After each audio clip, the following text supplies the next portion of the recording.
Hey, what's up, guys? It is the 25th of March. We're talking Thursday. If you can slide your finger over to that like button, we will never hesitate to be appreciative of that. Wild day in the NBA. We got the trade deadline today. Obviously, the Magic are selling off assets like a celebrity who just got arrested for tax evasion. Fournier gone, Vucevic gone. They don't play today, so that's not something that translates to today. We did just find out Jimmy Butler might be ill and could miss, which could obviously change some things. But keep checking your trusted resource. I use Fantasy Labs Twitter, but whatever you guys use, keep checking it because today's going to change. Well, I'll say this, like NBA is always like that, right? You got to be on top of it today more than any other day, the entire year probably. Maybe the last day of the season or whatever. But like as far as just a normal day with the trade deadline in the middle of the day today, just be on it. You don't even have to be on it before the trade deadline. Just know what happens after that. Yeah, where's Aaron Gordon going to go today? Right. And so far with these trades, we haven't seen a team that's on the slate affected, but I'm sure that will happen. Yeah, no doubt about it. Absolutely, especially if you look at that last game with the Warriors trying to shop Oubre. The Kings have obviously started making moves last night when they gave up Corey Joseph and got DeLon Wright, which is a nice upgrade for them, in my opinion. Not a monster upgrade, but a nice upgrade for them, although I don't really know how he fits on that team. But, hey, maybe that's why they have enough talent and don't do anything with it. Just don't really understand Detroit's perspective on that deal. They just want the picks. Yeah, I mean, just second rounders, though. Like, I don't know. I mean, I think it's a definite upgrade, DeLon Wright over Corey Joseph. For sure. All right, guys. So, really liked this slate. Hated last night's slate because there was just too many things to go. Today looks better, but it's early, and I'm sure we will get thrown for some loops. I'm still mad. I took Bogdanovich out to go with Chetty. I get that it made sense, but Bogdanovich was so much better. Oh, yeah, he was awesome. And I didn't even think about that, but I stayed on Bogdanovich in 2 or 3. And I mentioned in our Discord, I didn't love Chetty starting because, like, he's with all the starters. He made sense, but just to me, I didn't think he was the lock. I still like Bogdanovich more personally. Yeah, well, I can't argue with it, and the proof is in the pudding, right? Right. I mean, it happens. Like, I mean, Chetty was like 50% owned. So, you weren't the only one.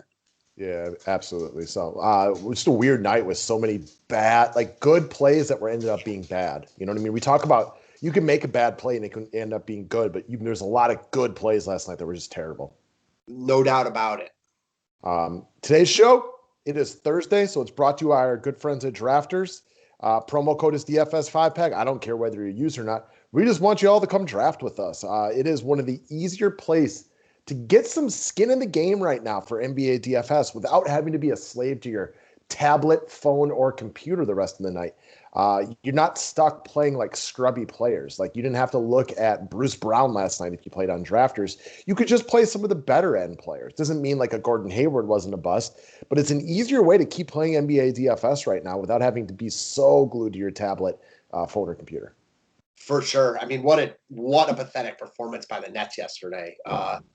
Their starting lineup, I mean, before junk time, I don't know if I can remember a starting lineup have less fantasy points than them.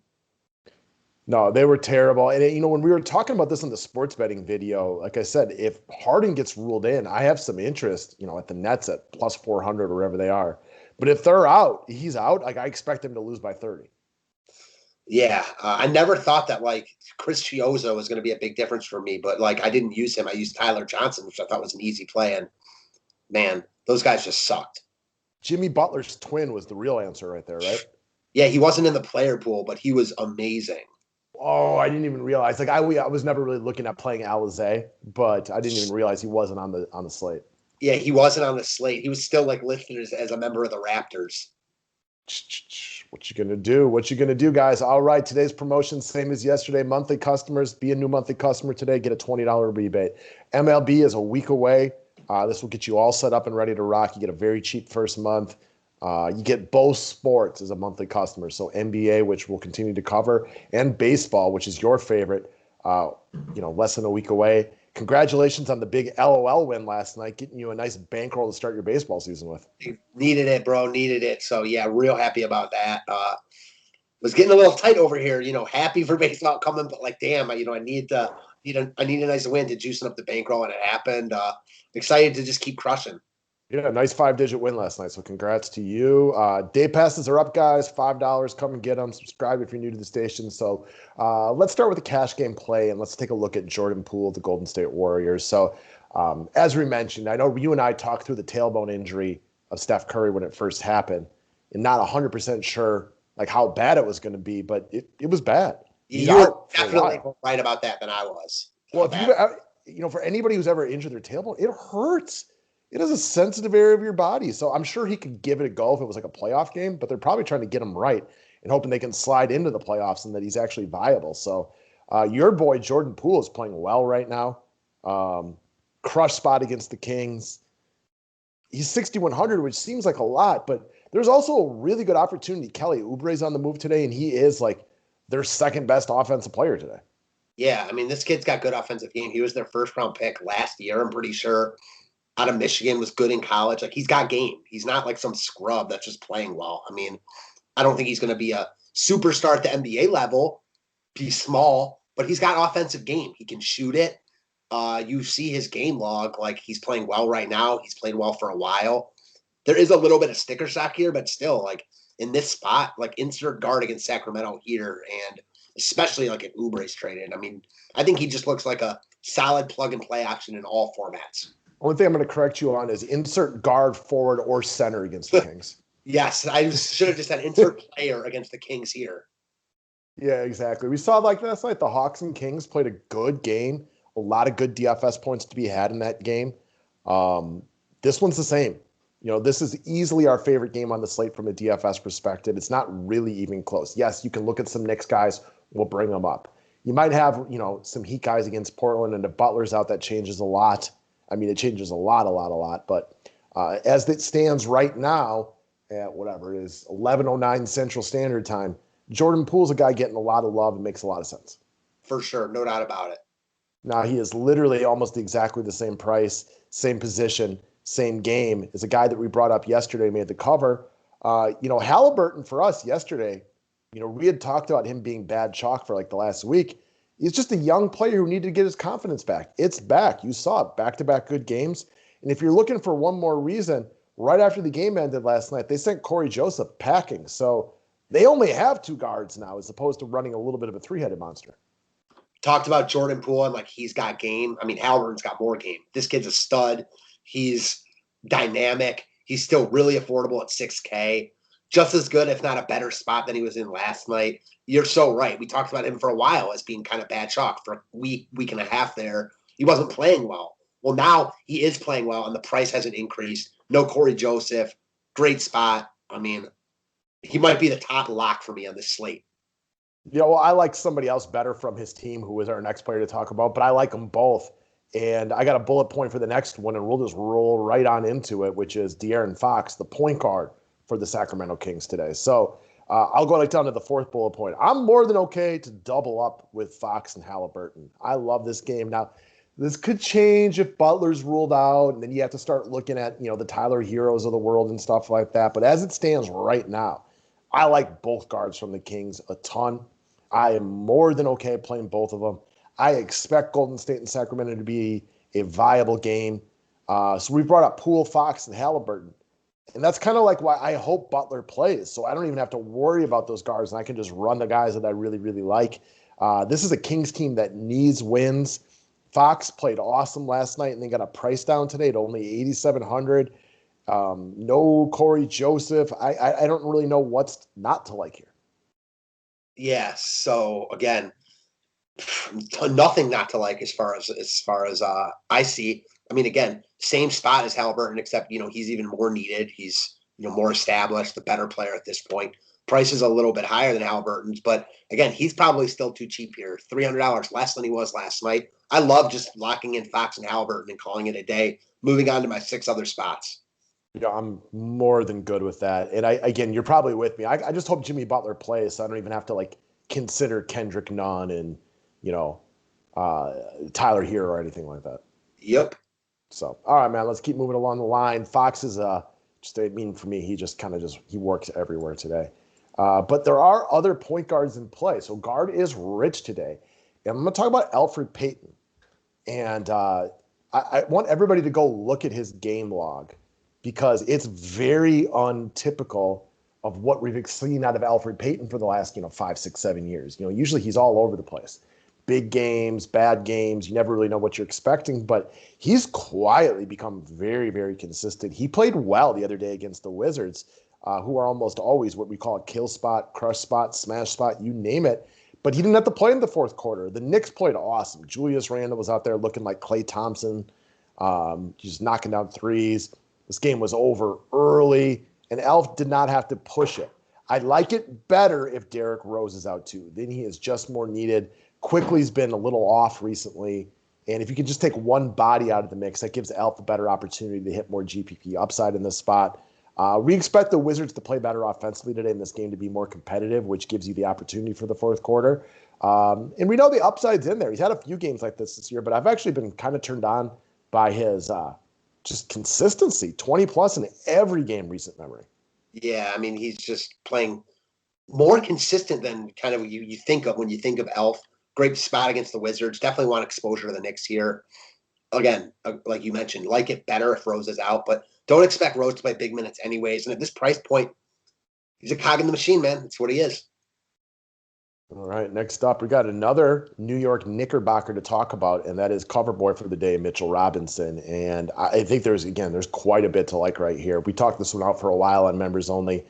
It went from me liking him to, you taking him as your long shot pick, but we both like him, which, for me, I like that a lot. He has been a little disappointing this year from a fantasy perspective, but two of his best games came against the Wizards. If you guys want to go back about a month and a half ago before he got hurt, I think he was actually listed under long shots, under my long shots that day. He had the best game of his season before getting hurt that game, came back, had kind of a rusty game one, and then he was awesome last game. He is a complete and utter mismatch against the Washington Wizards. It looks like a man amongst boys out there. Now, the bad part about this one is if he starts today, I think he gains a lot of popularity. I agree with that. I mean, it makes you feel better about him, though, and he's still just a smash play at 5,100. Kind of circled back on this in our members only video. Like, he is their guy. Like, not Nerlens Noel, not Taj Gibson. Like, he's their center. And I know they've kind of, treated him with kids' gloves a little bit, and he didn't play huge minutes his first game back. Well, we saw him play a ton last time out, and he balled. Two of his best games of the year against Washington. And those of you who don't know, who didn't play DFS last year and new to it this year, this guy was a fantasy stud. Kind of didn't happen for him this year as the starting center. Wasn't blocking as many shots, but it's in there for him. The upside's real. I like him a lot at 5,100 as a long shot. I don't even just a long shot. Go ahead. No, if anybody who watched the Wizards play the Knicks the other day, it looked like when you see old videos of like NBA stars playing in high school, and they're like a foot taller than everybody else out there. It's just dominant. He just looked bigger and faster than anything the Wizards could throw at him. Mm-hmm, for sure. So I like today's slate in the aspect that there's pretty obvious places to go. The last game, crush spot. A couple of the Knicks players against Washington, always a good spot. We might have some Heat guys against Portland as well. And I'm just hoping everybody plays for Clippers Spurs and we can just like cross that game off and not even worry about it. I'm with you 100%. I'm going to be annoyed if I fall victim to that. All of a sudden DeRozan and then let's just say Kawhi are out and I start loading up on guys I don't even like. Of course, and that's the nature of the beast in NBA. It's tough, man. Like you said, I liked Bogdanovich a lot yesterday. I put him under long shots, but I chickened out when Chetty started and just rode chalk, and Bogdanovich was, at least 16 points better?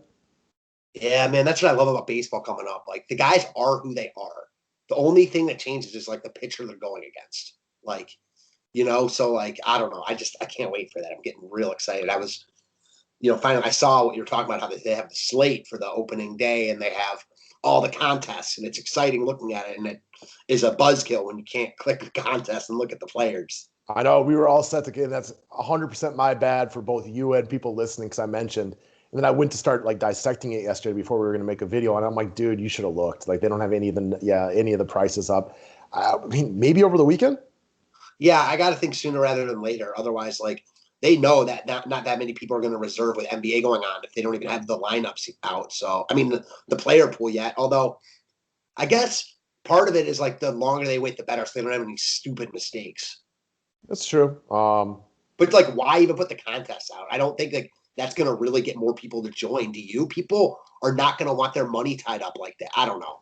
Well, like you can see it everywhere. The contest sizes on NBA, the player pool. Like I know from our views on like YouTube and stuff like that, like people are so turned off about NBA. We kind of started flirting with the idea the other day that the NBA's popularity, some of it is driven by DFS, sports betting, fantasy, and stuff like that. And it's becoming a difficult product to evaluate, to watch. I mean, some of these games are such a turnoff. And, you throw in like COVID, phantom sits, the all this 3-point shooting and all the blowouts. I mean, how many games last night were just like freakishly lopsided and just completely unaesthetically pleasing to the eye? You got stars sitting out left and right. I mean, they're going to start to lose viewership if they don't try to fix some of these things. There have been more lopsided scores in the NBA, but I have never seen a more lopsided game than the Brooklyn-Utah game. Yeah, kind of what we expected when they ruled Harden out. You knew the Nets were throwing in the towel. Like they were just take it. And for sure. That's not fair to the fans. Like I don't go to a lot of games, so I'm not going to sit here and whine about my $200 that I spent on tickets. But like if I'm buying tickets, like let's just say you are somebody who can afford to go to, because they're expensive. And I fully understand. Like a lot of my friends have good money, but I don't necessarily. I'm not sitting there with them. Like I can't just go spend $1,000 on a whim to go to a game. But if I spent good money to see KD, Harden, and Kyrie, and I got Bruce Brown, 5 minutes, Joe Harris, and Alize Johnson for 25 minutes, I would be a little bit pissed. Yeah, how could you not be, man? Yeah, I mean, that's good money for a lot of America. For sure. If that happened to me, that's probably not where I'd want to go back to spending my money. I agree. You took me to a Cavs-Bucks game when I came out there, and I don't go enough NBA games that I was just happy to go, and we had awesome seats. But it sucks not having Giannis out there, and he's a rare guy. Like he doesn't sit a lot, but he was out that game for rest, and it was just it's kind of annoying. You see one Bucks game, and he's not out there. Talk about like been to one game. I don't even think I've been to a game since then. It's like, yeah, he doesn't miss a lot of games, but he missed that game, and it's like we went to that game, and the guys that missed more than the one game, like they're doing that to a bunch. I don't know. It's definitely something that the NBA needs to look at. Yeah, they do. Whether it's cut the season down or whatever it is, like I just don't think they can keep going how it's going right now. Well, I don't know. So for years, obviously football's king for almost all fantasy things because it's once a week. You can really hone in on it. But like NBA DFS was like the crown jewel, right? You played every day. Everybody loved it. The contests were huge. You had so many options. People played almost all season long. And I've been finding the last couple of years by like month 2, the casual player is just out. And they're like, I can't deal with this. It's too much work. And this was part of NBA gaining steam over the last 8 years. Definitely. No doubt about it. So I don't know. This is just us talking this out. And I know we're not alone. I know a lot of you guys left watching this. You're the less casual fans. But like NBA DFS was also easier because you had more casual players playing. I used to make a ton of money playing online poker almost 20 years ago when it was huge. You had so many guys watching like World Series of Poker on ESPN thinking they could like take down $1 million, and they would just come in and they would donk off all their money. Those players don't exist anymore. Now, like DFS and NBA DFS are turning it. You're playing against almost all good players who have a ton of information. Amen to all that. So, I don't know. Enough of a wine session. Sorry about that. Some of you might have enjoyed it, but again, I didn't mean to bitch too much. I want the NBA to be more reliable for the fans. I completely agree, my man. So, all right, guys, have a good day. Thanks, guys.